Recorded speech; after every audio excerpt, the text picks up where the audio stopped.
Hi guys, welcome to another video on my channel. I promise you I'll be consistent with my uploads, so I'm trying my absolute best while I'm on this childish tour. You're not on the tour though, you're at home. Well, I'm on a break. Okay, I'm on a break because he was complaining so much. I miss you. Come back, come home. Oh. So I'll put it all aside just for my girlfriend. Guys, don't get a girlfriend. It's a massive inconvenience and it ruins everything. Don't say that. Everyone's going to hate me. I didn't say that. JK, they all came back on their own accord. I only said I miss you once, and I only said that to be nice. Today, me and Chloe are going to be delving into a couple of conspiracy theories. I made one with the last time, and you guys seem to have liked it, so we're going to go a bit deeper this time. We're going to go into some serious conspiracy theories. All of mankind's fears are based on things that were threatening to our ancestors. So things like falling, claustrophobia, fears of spiders, animals like that. Why are so many images of monsters and demons and our fears of them the same? Wow. Is that actually a fact as well? Like, our fears are based off that? I read it on Reddit, so yeah, it's fact. It's fact. If that's a fact, yeah, that's fucking weird. But I suppose we're scared of, like, alligators and shit though, yeah, so... That's because they eat us. Yeah, but they look scary as well, you know what I mean? They only look scary because we're scared of them. Oh yeah? Something that's not scared of alligators won't think they're scary. Like, you look at a fly, and a fly doesn't look scary to you. But to a tinier fly, that fly probably looks really scary. That's really deep. Chloe's debunking Monsters Inc. Yo, fucking Pixar. You got nothing on this. Okay, so this one's called Project Bluebeam. And this was a book written by a man. Whoa! Oh, hang on. That's fucking deep! Oh, I found his name. Serge Monas. Might not be his name, but it's his name. And Serge Monas published a book called Project Bluebeam. Now, this was all about NASA trying to install a new religion. NASA tried to start their own religion, basically. Yeah, NASA trying to start a new religion centering all around the Antichrist and one that's global. If there's too many religions, everyone's against each other and they're each other's beliefs. Yeah, so they want to install a new religion that centers around the Antichrist so that one person can run the whole world. Similar to how the New World Order is trying to a global government instead of individual. To that point in a bit. Okay, alright, I'm listening. The first step is that NASA would try to discredit all religions to make it easier to push everyone towards one new one. To discredit them, what they're doing is you should take these off. You have nice eyes. So, that light is so bright. It's blinding, They're trying to discredit all religions by creating artificial things happening in the world. So, by creating earthquakes in certain countries, and these earthquakes push up relics and stuff that discredit original religion stories. So like the Bible tells stories of how things are meant to go, and when people are fully believing in that and it gets discredited, they're gonna have less faith in their belief, you know what I mean? Okay, so another way they're trying to do this is what's that shaking? By trying to discredit all different religions by making them look bad, making Christians look bad, doing fake terrorist attacks and that. 9/11. So yeah, 9/11 wasn't done by terrorists. You said fake terrorist attacks? Oh yeah, 9/11. Secondly, what they're doing, now this sounds a bit out there, but bear with me. NASA are making holographic images targeted to different people in their face in different areas of the world. And in some countries, I think it was China, it was reported that loads of people had seen an image of a floating city in the sky. I swear I saw something about that ages ago. Yeah, you should. Like in the clouds and shit. Yeah, something about a floating city. So they're doing like these holographic images. Thirdly, NASA are planning to use mind control. Well, they're not going to, they could. To communicate with people and their brains. The noises you can't hear, different messages that are being pushed out that you can't consciously hear it. But there's been a new thing. What are you laughing at? I'm just smiling at you, man, because you're so into this theory. What the government are apparently doing is pushing certain images through TV programs, movies, TV shows, all that stuff, yeah, but very subtly.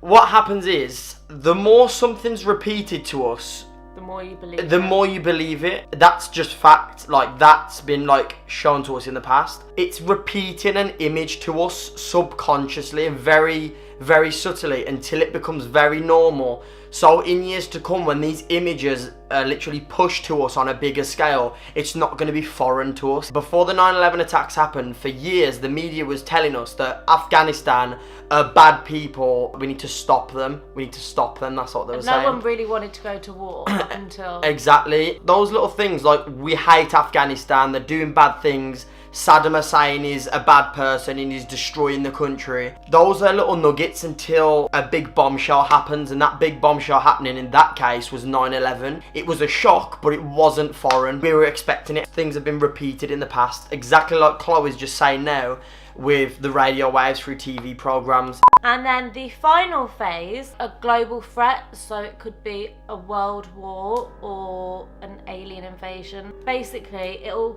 get to the point where you either have to join them or you're killed. That seems really far-fetched. That's what conspiracy theories are. Some people believe it's all in aid of this new world order, that they want one leader for the whole world. If it was a plan all along, right, but how much of a meme the Illuminati has become. It's so normal for Beyonce to be doing this on stage now, and people are like, woo, yes Beyonce, like, it's fuck. Mine's about a guy who worked near Area 51. He leaked a lot of information. His full name is Robert Scott Lazar. He worked on reverse engineering on alien technology. Rob Lazar was also known as the man who was silenced from speaking out about what he saw when he worked at Area 51. He claimed UFOs were powered by an element called Element 115, which after some research is also known as Moscovium. He said he was working on this stuff, this Element 115. It had no name and it didn't even exist until 2003.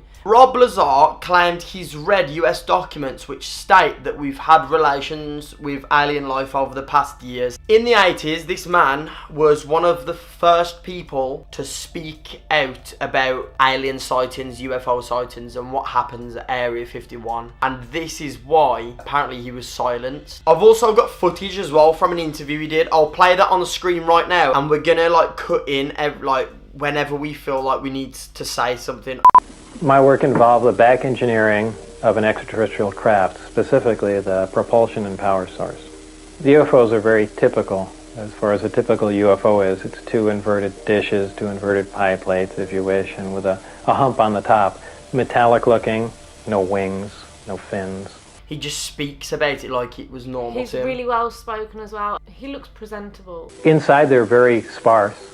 If you come in the main entryway, you'll see 3 seats, the central reactor and waveguide that goes to the ceiling, the 3 gravity amplifiers surrounding it, and you'll really see just about nothing else. That is what makes it fly. They're magnets, right? They deflect gravity. So do you know when you put a magnet on another magnet and they push themselves away? Those are magnets facing down, so it pushes the ground away, which makes the UFO fly. Do you know what that means? Like, hoverboards could exist. God. Like, we could have flying cars, but we just choose not to. The lab denied any knowledge of his existence, denied that he'd ever worked there. We came back with a phone book from the lab that shows Bob's name in it, that he was in fact there. They still denied any knowledge that he had ever worked there. I had a former employee quiz him for a period of 2 hours about simple things, not where are the flying saucers stored, but where's the cafeteria? How do you pay for your meal? What's it look like inside? Those sorts of things, and that employee is convinced that Bob really was out there. Simple Questions like that can like throw somebody off who's lying, because if you're lying and you're trying to think way too deep into your answers, someone asks you, oh, where's the cafe? You can be like, oh, I wasn't expecting an answer like that. Do you know what I mean? How do these craft get into the hands of the US government? I really have no idea how the craft got there. I don't believe there were crashes because the craft weren't damaged, and that's about all that I can say. They were there, like, it could have landed and then they just invaded it. Or we could have gone and got it. They were frequently tested. They were tested normally on Wednesday nights when the traffic was lowest in the area. I saw one test close up and several tests at a distance of about 15 miles. Do you know this theory? Yeah, don't you think shook. Don't you think that this is the realest like an explanation's ever got on like Area 51 and aliens? Like you've convinced me that aliens are real. Wow, 100. You and Robert Lazar. Rob Lazar is the man. Do you know what? He's definitely dead. If the whole human race was threatened, certain countries probably would start working together. That's actually fucked to make that happen. So everybody comes together to make it easier to put us under one government. That's what this was all about. Guys, we may have just debunked the planet. The final phase, alien invasion. I don't think the human race is ready for news like aliens are real. Our brains are way too small for that news. Trust me. Yo guys, I'm gonna end that video there. Chloe has made a video on her channel extending this piece of content that we made here. So if you want to hear some more conspiracy theories, go over to her channel. Hit me up. Subscribe. She finally made a fucking channel and stop being lazy, right? She's gonna be posting content regularly. Regularly. Go like her video, subscribe to her channel, just go visit her channel, you'll enjoy her content, I promise. One like equals one baguette. I'll see you all next video. Bye. Bye. Should I punch the camera? No, you should do alien pose.